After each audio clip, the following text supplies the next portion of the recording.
Hello mga kalingap, magandang araw sa ating lahat kung saan bansa man tayo naroroon ngayon. Kamusta tayo? Ngayong araw guys, mag-reaction tayong video sa part 74 kung saan nakita natin dito ang napaka-sweet talaga ng dalawa. Jowa na yata tong dalawa na to eh. Ayaw pa aminin. Ang sabi nga ni Beyonce sa birthday niya daw, wow! Nakaka-excite ang birthday ni Beyonce kahit malayo pa. Parang exciting. Niisip natin na, wow, ano kaya yung pasabog ni Beyonce sa birthday niya, no? Total, legal na siya nun kasi 18 na siya. Ay, kayo mga EDSI, ano ba yan? Nakaka-inlove kayo, nakakabata kayo talaga. Napaka-exciting lahat-lahat na nandyan na. Ito guys, yung sa bahay nila ni Beyonce, kung ganito ang style, maganda guys, maganda ang kalalabasan, no? Pag ganyan ka style ang tindahan, tapos mayroon pang garahe, no? Ang ganda tingnan, ang ganda, di ba? Ang ganda talaga, wala akong masabi pag ganyan. Maganda lang tingnan, hindi pa kasi tapos kaya pangit pa tingnan kasi mayroon pang trapal, pero pag wala na yung trapal, bubong na, tapos pinturahan pa, maganda na yung tingnan, no? Kung matapos, yan ang gusto ng mga sponsor natin, magkaroon sila pension na tindahan kasi dagdag din yun sa kita nila araw-araw, lalo may baboyan sila, matususan nila ang kanilang baboy kasi ngayon guys, napakamahal ng pagkain ng baboy. Diyos ko, mayroon din akong baboy, kaya sa isa kasako, ilang araw lang yun guys, 3, kung 4 or 5 yung baboy yung makulang ang isang sako sa 3 araw guys. Talaga napakamahal, kaya maganda din yung mayroon talaga silang negosyo, no? Ganyan ang style ng tindahan nila Beyonce, maganda. Hindi pa kasi tapos, parang dyan ganyan ang design ng bahay nila. Maganda ang design ng tindahan. Dagdagin yun sa kita ng magulang ni Beyonce, no? Ang kita ni Beyonce sa velvet box, hindi, ipunin na lang niya para mayroon siyang panggastos palang araw sa pag-aaral niya, mag-college na siya. Pero nandiyan naman si Papa Edsy. Ano ba yan? No? Handa naman si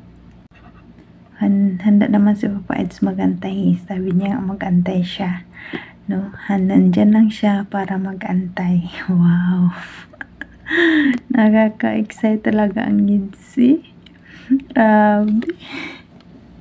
Grabe ang kilig ko dito guys.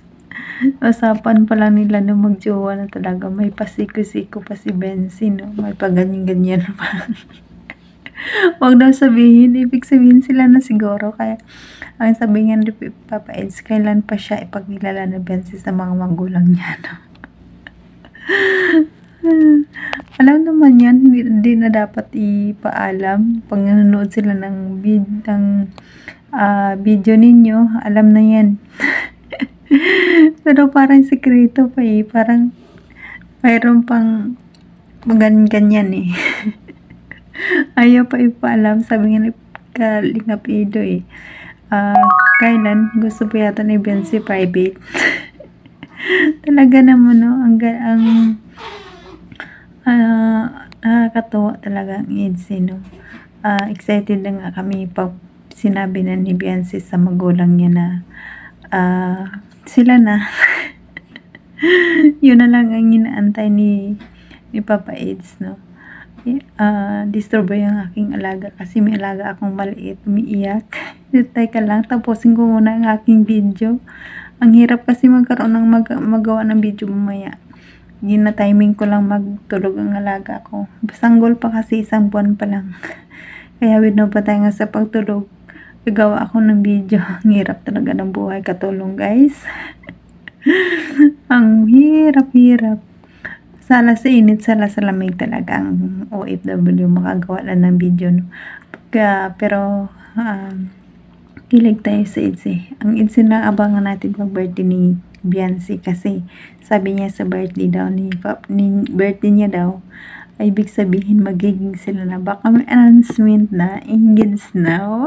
Oh, grabe, nakaka-excite, nakakabaliw talaga ng ITZY guys, grabe no pa. Pero bago panoorin natin ang video, pasalamatan natin muna tayo sa ama ng Kalingap Bal Santos Matubang at Edna Vlog, Kalingap Rab, Kalingap Edo, Kalingap supporters, Jack Tapia Matubang, at mga Kalingap team, Kalingap supporters, mga SSG, supportaran din natin sila guys, no? Mga K-boys, mga reactors, supportaran natin sila lahat.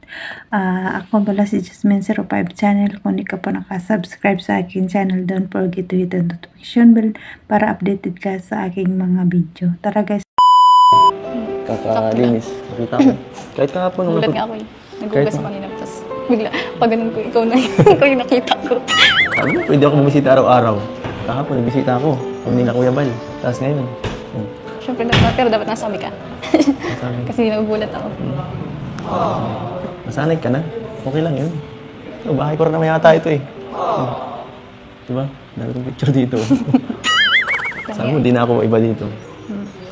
Saka, sabi mo, mag-jowa na tayo. Dahil, nagang I love you ka.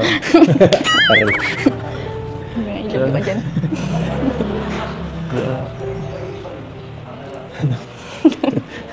Huwag ka maingay. Secret lang natin yung pambira ka naman. Hindi mo pa nasasabi ka, tita? Bakit ba? Saan ba ka private? Tinatago mo ba ako? Bira. Bihira ito. Sakit mo na.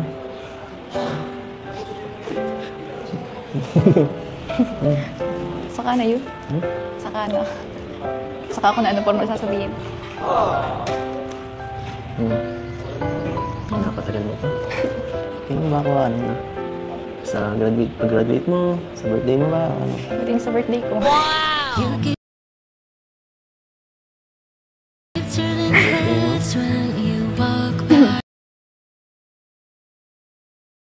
Pero siyempre, kailangan mo hindi manunod sila mama. Napapanood nila yung mga eksena natin dito. Mga usapan. Ano yung sabi nila? Wala. Hindi ko pinapansin yung mga sinasabi nila. Gaya na...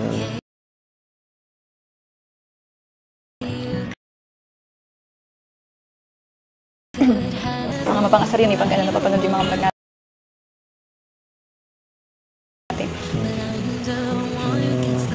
Baka natutuwa lang sila. Hindi ko alam. Basta inasar nila ako eh. Hindi ko nila pinapansin. Basta ano?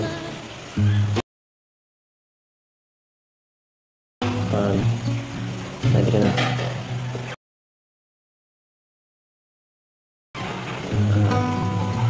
Dito na ako.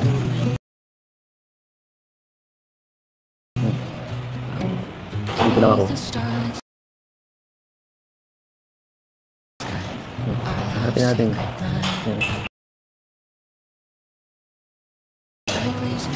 Kilala mo ko na mama mo lang ano. Ipaano mo ako ng maayos. Ito yun, boyfriend ko. Ganyan. Gusto mo, ngayon eh. Mas papa mo.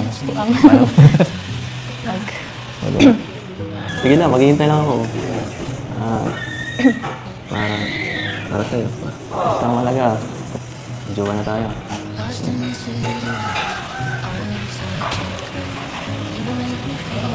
Bakit may pag-ganun pa? Mamaya, sabihin mo. Matin tayo ng urgent interview mamaya. Sige.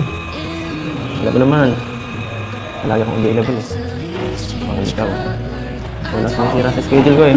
Sumisira pala. Sorry na. Tapos ikaw. Naghihintay mo ako. Nag-chat ako. Kailangan lang ano. Reply. Tingin. Meron ng baga? Ha? Umaga na. Kita mo naman na ano, ang laki ng bahay baga. Dami kong nililinis. Linisin natin yan para wala ka nang gagawin. Pero thank you sa pagbisita. Nagulat ako sa'yo kanina. Wala yun.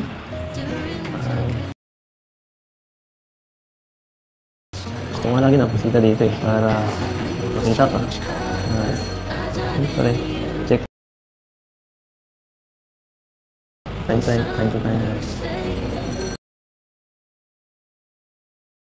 Kung ano, kung okay ka lang. Pag na-scout ako dito, basta ano, huwag ka lang masasana dito mag-isa. Lalo na pag medyo ano na, dumidilim na, di ba? Kasi pag nabisita ako dito, halos walang ilaw eh. Pag nahatid ako, di ba? Nakakatakot. Patay ang ilaw dito. Pag nabisita ako, wala na talaga ako makita eh. Kaya nga minsan, hinintay muna kita makapasok bago ka. Hindi nakatid ka. Alam mo yan?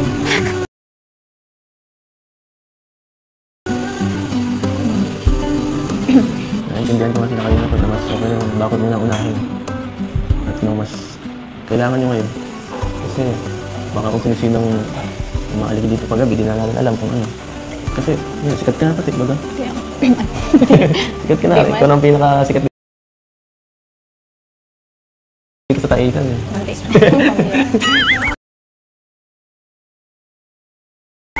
Kaya ang buti na lang meron na niya. Alin? Kopi na. Alin mo yung tinong yan? Ano, mas nakakatakot kasi nung wala pa yan ay. Kasi dito baga yung ilaw kita sa Nakasilip ba labas. dyan si Doc? Hindi na. Nakasilip ba si Doc?